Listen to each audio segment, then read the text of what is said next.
Seyi ẹ̀dá.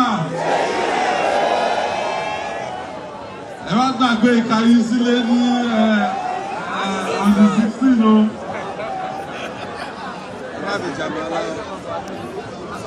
Ó ti pẹ́ kó ti ṣe campaign last, so kò mọ́ra mọ́. Ṣùgbọ́n wọ́n ní kò lè tọ́ ní inú igbá oṣù ká má fi rí ẹ̀ tá a fi pọ̀ ọmọ. Kò lè tọ́ lára ọmọ ọba kọ́mọ́kù Dànsákì. Ẹ jẹ́ kọ́kọ́ lo àsìkò yìí láti dúpẹ́ lọ́wọ́ gbogbo ẹ̀yin èèyàn ìpínlẹ̀ Ọ̀yọ́ and Ibadan North in particular. Lórí pé òkúkú ní Godfather, ẹ̀yin náà la ní, ẹ̀yin aráàlú àtọlọ́run ọba, ẹ̀yin lẹ gbé wa padà. Ṣé wá rí ìbò on the 16th yìí? Ìbò tó wà important ni o. Ṣé ẹ mọ̀ ní important? Ìdí tí ìbò yìí fi wà important ni pé ẹ fẹ́ prove point pé Ọ̀yọ́ state PDP state ni. Bẹ́ẹ̀ ni àbí bẹ́ẹ̀ kọ́? Bẹ́ẹ̀ ni. Àwọn kan tiẹ̀ lọ ń sọ nínú wọn, wọ́n ní pé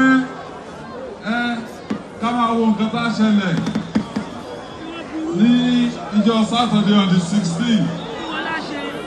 Wọ́n láwọn tiẹ̀ lè wọlé, onítọ́ba wọlé, ibo ni wọ́n wọ̀? Ibo. Wọ́n wọlé wọn, wọ́n wọ̀ bẹ́ wọn.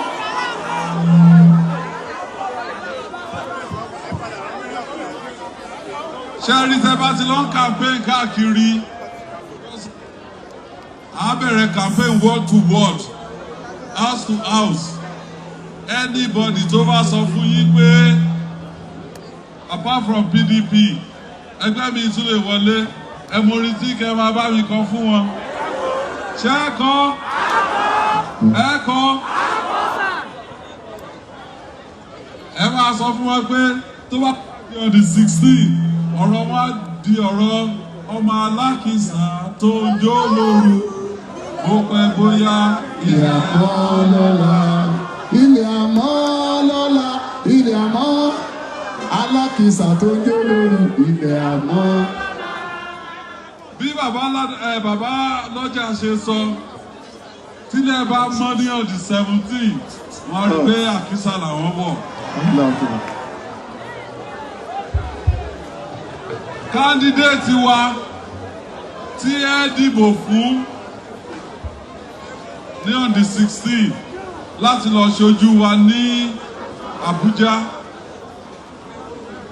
Ó ti ṣe ọ̀nàrẹ́bù rí o. Ó lè ṣe dáadáa. Jayé kulẹ̀. Torí ṣe dáadáa nígbà tó ṣe ọ̀nàrẹ́bù ló ṣe di deputy chief of staff síbi. Lórí ipò deputy chief of staff ni a ti rí pé a ṣe dáadáa, a ṣojú Ọ̀yọ́, ṣojú Ibadan North dáadáa ní Abuja. Ó ní a ṣe support Honourable Fọlá Oyèkúnlé.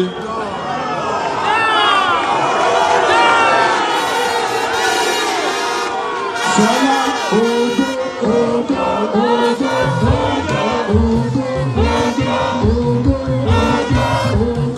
ogo.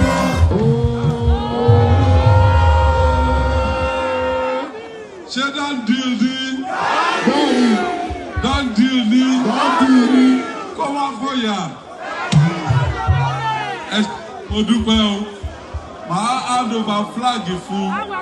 Ẹ wá rántí pé ní 2023 orin la máa fi parí campaign wa. Orin náà ni a tún fi parí lédè, ṣùgbọ́n ẹ jẹ́ n gbé flag fún náà. Dọ́n ọlọ́run tó lẹ́rù wá bá ẹ̀dẹ́. Ọlọ́run tó lẹ́rù wá bá ẹ̀dẹ́. Dọ́n ọlọ́run tó lẹ́rù wá bá ẹ̀dẹ́.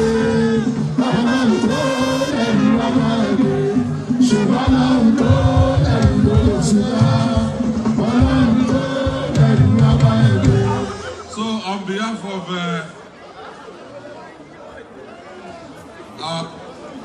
in Oyo State done is a deal that is done. Somebody,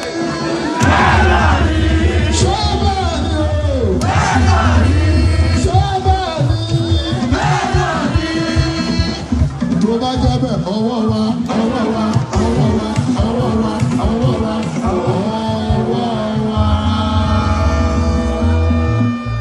Ó dá ẹni kó rí tí currency kọ yẹn orí tá a kọ ní 2019 ni 2019 láti pé ọlọ́run tó lẹ́rù á bá wa gbé 2023 màá kọ orí tá a kọ fún yín màá já currency gan sí já sí ṣé kí n já yín sí ṣé kọ rí yẹn ẹ jó ó dà màá já yín sí. Sọ́lọ́jà.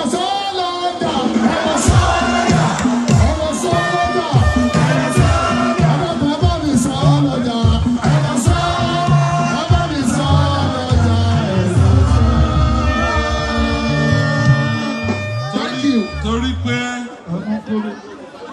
Ọlọ́run ni àwa gbẹ́kẹ̀lé àti àtìlẹ́yìn ẹ̀yin èèyàn Ìbàdàn North. Orin tí a máa kọ lọlé òun náà ni pé ọ̀rọ̀ wa ò gbẹ́jọ́ wẹ́wẹ́ kàṣà máa dúpẹ́ lóòótọ́. Kàṣà máa dúpẹ́ lóòótọ́. Kàṣà máa dúpẹ́.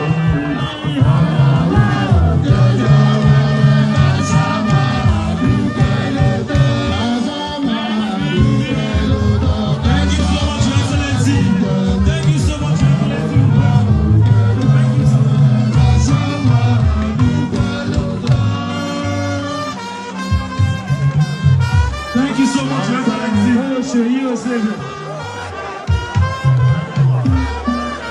Thank you so much, Excellency.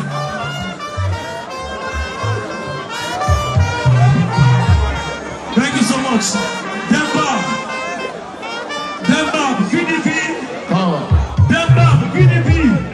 Ọkùnrin Abọ́lá, PDP. Lọ́ládé. Ẹ ṣeun. Ìyá wa Lọ́ládé. Ẹ ṣeun. Sáńsìdà. Lọ́ládé ní ìlú ni.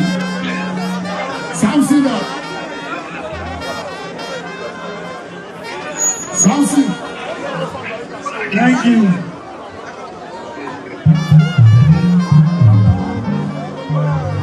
Oya once. Shiri.